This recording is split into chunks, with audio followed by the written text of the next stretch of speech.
At ayun, hello sa inyo mga kamukha. At ayan, for today's video, tuturuan ko kayo kung paano gumawa ng masarap na embutido. At dahil nagkikrave ako, tara, umpisahan natin kung paano gumawa ng masarap na embutido.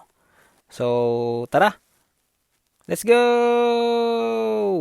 So, una guys, ayan, food processor ko yung garlic at saka onion kasi tamad ako mag-chop. Ayan, sinunod ko yung carrots, food processor din.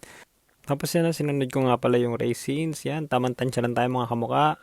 After ng raisins yan, binuhos ko yung pangkot, tansya-tansya lang din. After nyan, yung cheese na masarap, mas marami, mas masaya.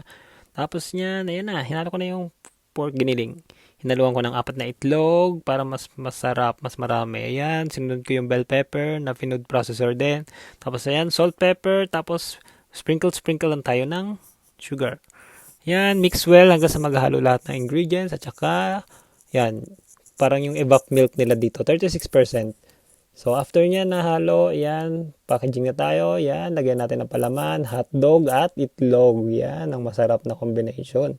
Hotdog at itlog, yan, lagay lang natin pahaba, yan, hanggang sa balot natin sa foil, yan, bilugin lang natin, yan, roll lang, yan. So, habang nagbabalot, yan, lagyan natin sa strainer kasi wala tayong steamer. So, para-paraan lang. So, yan, naggawa pa ako ng ibang itlog para sa ibang embutido na magagawa. So, ayan nga guys. So, natapos ko na lahat na gawa yung embutido. Ayan, nakapito ako. May isang maliit. At ayan, hinalo ko na dyan. Hindi nga nagkasya sa takip. Kaya, para-paraan lang. Gawin takip ang foil. So, after 1 hour, ayan, naluto na siya. At ayan, nakagawa ko ng 7 plus isang maliit. So, 7 nga lahat. So, ayan, pinrito ko para may ulam kami ng honey babes ko ngayong dinner.